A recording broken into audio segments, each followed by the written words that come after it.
नमस्कार, मैं शिवशंकर दुबे। आप देख रहे हैं भारत क्रांति न्यूज का विशेष शो डेली न्यूज। आइए आपको उत्तर प्रदेश, जनपद भदोही और पूर्वांचल की कुछ विशेष खबरों से जोड़ते हैं।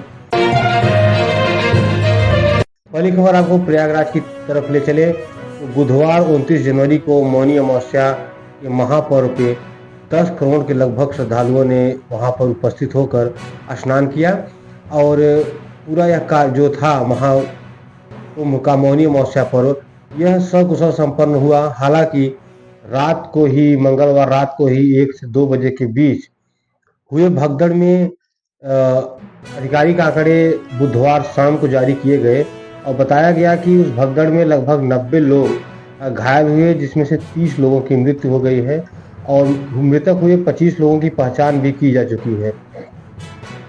शेष जिन 60 लोगों का इलाज चल रहा था उसमें कुछ लोगों के परिजन उन्हें घर लेकर जा चुके हैं और 36 घायलों का इलाज अभी भी चल रहा है। आपको बताएं जिसको देखते हुए अगल बगल के जितने भी जिले थे वहां से आने वाले जो श्रद्धालु हैं दूर दूर से उनको रोक दिया गया है। इसी अंतर्गत जनपद भदोही में जिन श्रद्धालुओं को रोका गया है उनकी व्यवस्था के लिए लगातार पूरा भदोही प्रशासन लगा हुआ है और जिलाधिकारी जो है उन्होंने जितने भी समाज सेवी हैं, जितने भी प्रधान हैं, जिला पंचायत हैं, ब्लॉक प्रमुख हैं, विधायक हैं, सांसद हैं, सभी से अपील की कि आप सभी लोग अपने अपने स्तर पर जो श्रद्धालु यहाँ पर फंसे हुए हैं उनकी मदद कीजिए।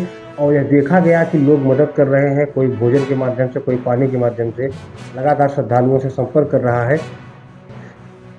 क्योंकि जब तक अपार यह भीड़ जो मौनी अमावस्या की है वह नहीं हटेगी तब तक इसकी स्थिति नहीं सही हो पाएगी। और आपको बताएं कि इसको देखते हुए जो उत्तर प्रदेश के मुख्यमंत्री हैं योगी आदित्यनाथ ने 25-25 लाख रुपए मुआवजे का ऐलान किया है। इसमें जो भी हताहत या मृत हुए हैं सभी को 25 लाख रुपए का मुआवजा भी दिया जाएगा। इसको लेकर अखाड़ा था जो उन्होंने अमृत स्नान काफ़ी देर के लिए टाला, बाद में शांतिपूर्वक इस मौनी अमावस्या के महापर्व को बनाया गया और देर शाम तक सारी व्यवस्थाएं सही थी और कोई अन्य घटना सामने नहीं आई। इसको लेकर विपक्षी जो थे उनको वो भी लगातार हमलावर हुए हैं, लेकिन अब इस घटने की जो है उसकी जांच, न्यायिक जांच कराने के लिए मुख्यमंत्री ने खुद 3 स्तरीय टीम का गठन कर दिया गया है और यह रिपोर्ट शीघ्र ही आएगी और शीघ्र ही इसको पूरी तरह स्पष्टीकरण हो पाएगा। फिलहाल अभी मेला प्रशासन और वहाँ के मेला के डीआईजी उन्होंने कहा बैरिकेटिंग टूटने की वजह से भीड़ जो सोए हुए थे जो या इंतजार कर रहे थे कि भोर में स्नान करने का, उनके ऊपर भीड़ चढ़ गई, इस कारण यह घटना घटी। सभी श्रेणी के भूगर्भ जल उपभोक्ताओं के लिए एक विशेष सूचना जारी की गई है। जो भूगर्भ जल विभाग उत्तर प्रदेश है वहां से अनापत्ति प्रमाण पत्र लेना पड़ेगा, अन्यथा इसको लेकर विधिक कार्रवाई की जाएगी और जुर्माना भी लगाया जाएगा। अगली खबर आपको जनपद भदोही की तरफ ले चलें तो जनपद भदोही की पुलिस है वह लगातार जो कुंभ की यात्रा है, जो यहाँ पर यात्री हैं उसको सही करने में व्यवस्था को लगातार लगी हुई है। इसी क्रम में बात करें जो एसपी हैं तो वो भी लगातार लगे हुए हैं इस पूरे कार्यक्रम को लेकर। और जो भदोही पुलिस है उसके द्वारा मिशन शक्ति अभियान की बात करें, लगातार गांव में जाकर महिलाओं को जागरूक किया जा रहा है और जन चौपाल के माध्यम से उन्हें आत्मरक्षा के उपाय बताए जा रहे हैं और स्वावलंबन बनाने का उपाय किया जा रहा है।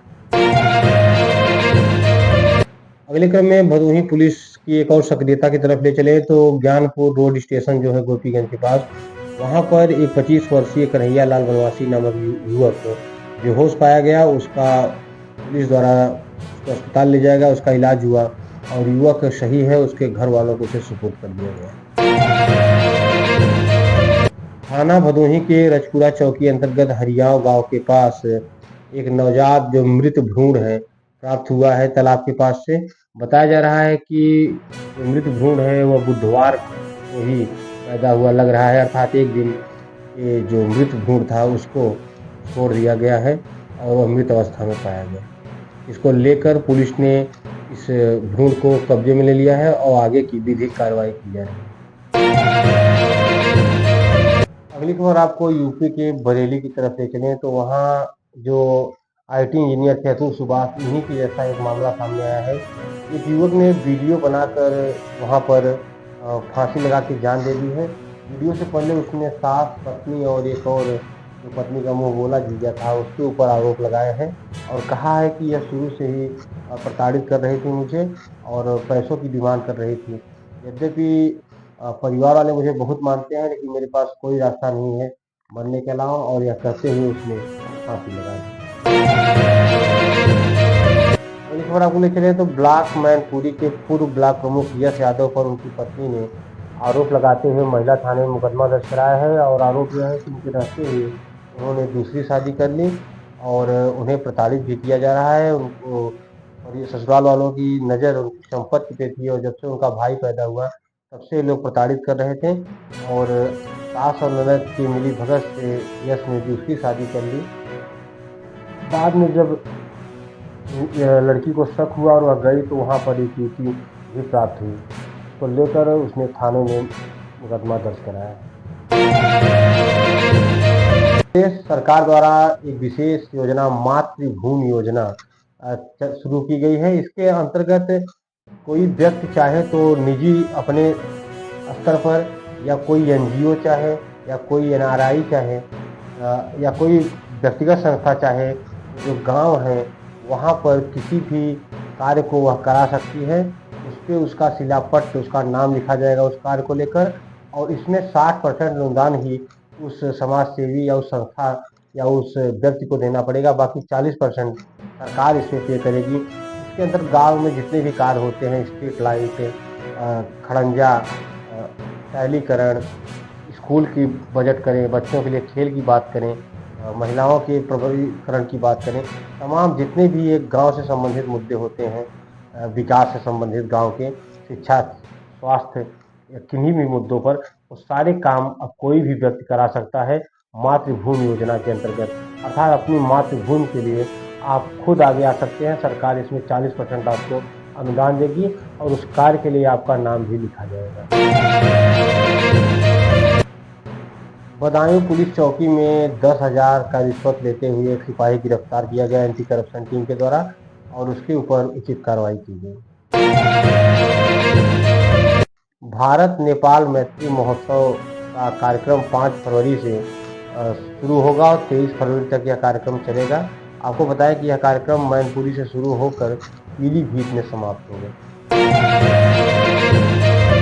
अगली खबर आपको मिर्जापुर की तरफ ले चले तो महाकुंभ के भीड़ की मद्देनजर देखते हुए मिर्जापुर में 12वीं तक के स्कूल 1 फरवरी तक बंद कर दिए गए हैं, क्योंकि यह देखा जा रहा है कि जो भीड़ लौट रही है वह अक्सर भीड़ मिर्जापुर में मां विंध्यवासिनी का दर्शन करने की जा रही है। इसके चलते पूरे शहर में जाम के हालात हो गए हैं और इसे देखते हुए कक्षा 12 तक के स्कूल 1 फरवरी तक बंद कर दिए गए। पालिका हाथरस में एंटी करप्शन टीम के द्वारा स्वच्छता निरीक्षक को गिरफ्तार कर लिया गया है। यह जो शिकायत थी एक ठेकेदार के द्वारा की गई थी और दोपहर 1 बजे बुधवार को उन्हें गिरफ्तार कर लिया गया। ऐसे ही प्रमुख खबरों को जानने के लिए भारत क्रांति न्यूज़ से